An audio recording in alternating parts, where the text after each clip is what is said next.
शिक्षाप्रद कहानी। सत्कर्म करें अहंकार नहीं। सत्कर्म करें अहंकार नहीं। एक बार की बात है कि श्री कृष्ण और अर्जुन कहीं जा रहे थे। रास्ते में अर्जुन ने श्री कृष्ण से पूछा कि प्रभु, एक जिज्ञासा है मेरे मन में, अगर आज्ञा हो तो पूछूं। श्री कृष्ण ने कहा, अर्जुन, तुम मुझसे बिना किसी हिचक कुछ भी पूछ सकते हो। तब अर्जुन ने कहा कि मुझे आज तक यह बात समझ नहीं आई है कि दान तो मैं भी बहुत करता हूँ, परंतु सभी लोग कर्ण को ही सबसे बड़ा दानी क्यों कहते हैं। यह प्रश्न सुन श्री कृष्ण मुस्कुराए और बोले कि आज मैं तुम्हारी यह जिज्ञासा अवश्य शांत करूँगा। श्री कृष्ण ने पास में ही स्थित 2 पहाड़ियों को सोने का बना दिया। इसके बाद वह अर्जुन से बोले कि हे अर्जुन, इन दोनों सोने की पहाड़ियों को तुम आसपास के गांव वालों में बांट दो। अर्जुन प्रभु से आज्ञा लेकर तुरंत ही यह काम करने के लिए चल दिया। उसने सभी गांव वालों को बुलाया। उसने कहा कि वह लोग पंक्ति बना लें, अब मैं आपको सोना बांटूंगा, और सोना बांटना शुरू कर दिया। गांव वालों ने अर्जुन की खूब जय जयकार करनी शुरू कर दी। अर्जुन सोना पहाड़ी में से तोड़ते गए और गांव वालों को देते गए। लगातार 2 दिन और 2 रातों तक अर्जुन सोना बांटते रहे। उनमें अब तक अहंकार आ चुका था। गांव के लोग वापस आकर दोबारा से लाइन में लगने लगे थे। इतने समय पश्चात अर्जुन काफ़ी थक चुके थे। जिन सोने की पहाड़ियों से अर्जुन सोना तोड़ रहे थे, उन दोनों पहाड़ियों के आकार में जरा भी कमी नहीं आई थी।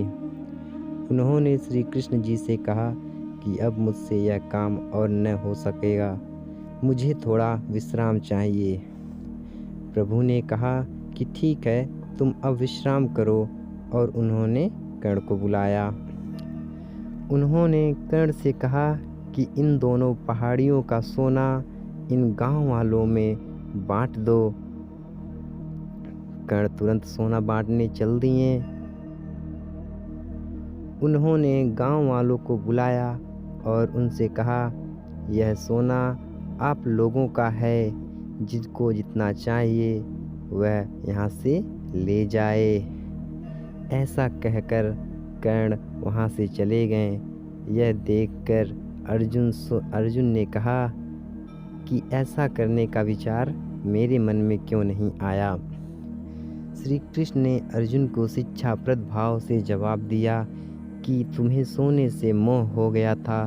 तुम खुद यह निर्णय कर रहे थे कि किस गांव वालों को कितनी ज़रूरत है, उतना ही सोना तुम पहाड़ी में से खोद कर उन्हें दे रहे थे। तुम में दाता होने का भाव आ गया था। दूसरी तरफ कर्ण ने ऐसा नहीं किया। वह सारा सोना गांव वालों में देकर वहां से चले गए। वह नहीं चाहते थे कि उनके सामने कोई उनकी जय जयकार करे या प्रशंसा करे। उनके पीठ पीछे भी लोग क्या कहते हैं, उससे उनको कोई फर्क नहीं पड़ता। यह उस आदमी की निशानी है जिसे आत्मज्ञान हासिल हो चुका है। इस तरह श्री कृष्ण ने खूबसूरत तरीके से अर्जुन के प्रश्न का उत्तर दिया। अर्जुन को भी अब अपने प्रश्न का उत्तर मिल चुका था।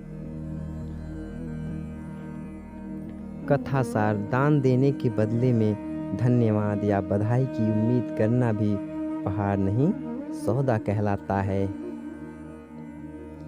यदि हम किसी को कुछ दान या सहयोग करना चाहते हैं तो हमें यह बिना किसी उम्मीद या आशा के करना चाहिए, ताकि यह हमारा सत्कर्म हो, न कि अहंकार।